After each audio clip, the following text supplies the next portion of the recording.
Welcome back, guys. Ninjago has had a lot of characters throughout the show, and today we're going to talk about some of the most mysterious characters in Ninjago. Characters that we know very little about, but who seem to hide much more than they show. Some of them have unexplained powers. Others appear very little, but still leave behind a lot of questions. So today, we're going to analyze some of the biggest mysteries in Ninjago.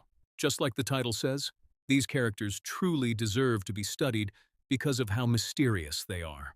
So let's begin. The first character is Euphrasia.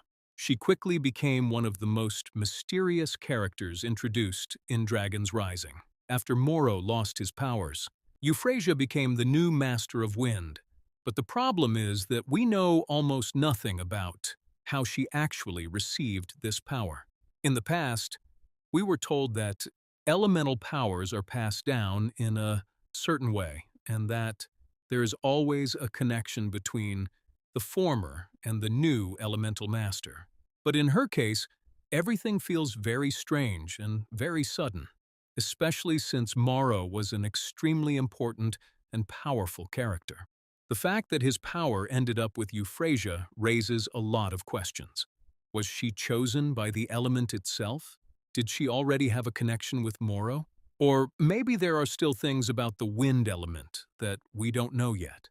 Powers can choose a random person after losing their previous owner, but I honestly don't think that's the case here.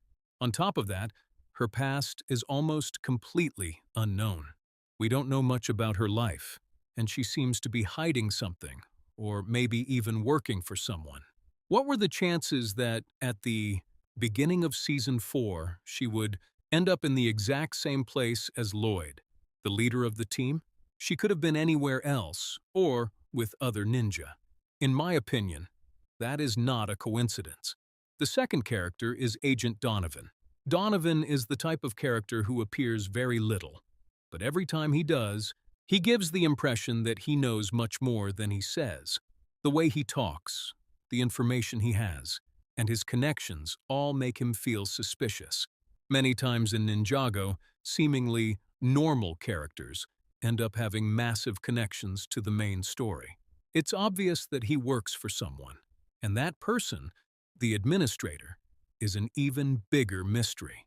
He investigates events from the shadows and maybe even knows truths about the realms and elemental masters that we still haven't discovered. What makes him even more mysterious is the fact that we are almost never given complete explanations about his role. He appears and disappears, especially in Jay's case, which we all know about, where Donovan and the unknown administrator were behind everything. Clearly, those two possess a lot of information, and eventually we'll find out their true goal and why they erased Jay's memories.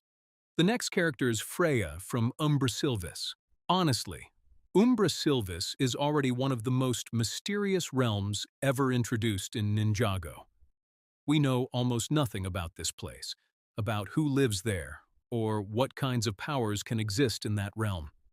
Everything about it has a very dark atmosphere and feels completely different from the other realms, and Freya seems to be extremely connected to that place. She knows the rituals and traditions of Umbra Silvvis very well, and seems to know much more than she lets on.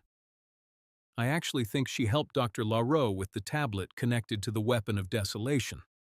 But that's a topic for another video about the Weapon of Desolation and how Larroe got information about it. I believe Umbra Silvvis is hiding something massive and that Freya will become very important later in Dragons Rising. And honestly, considering how little information we have about that realm, anything is possible right now.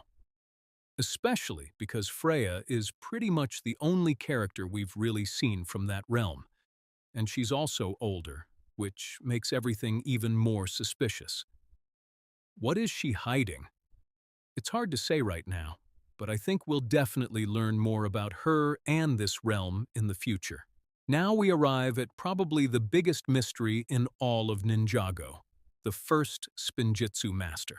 Even though he created Ninjago and is one of the most important characters in the entire series, The truth is that we still don't know very much about him. We know he is the son of Oni and Dragon. We know he created Ninjago, and we know he possessed incredible powers, but there are still so many unanswered questions. How powerful was he really? What other abilities did he have? How was he able to control so many powers? And most importantly, what other secrets did he hide? Did he have allies? Were there other major battles we still don't know about? Many characters in the series talk about him like a legend, but almost nobody ever explains the full truth about his past. Even the weapons, his powers, and his connection to the realms are still surrounded by mystery. And honestly, I think Ninjago is still hiding many things about the First Spinjitzu Master, and that, in the future, we could discover information that completely changes everything we know about him. And the final character is Sorla from the Never Realm.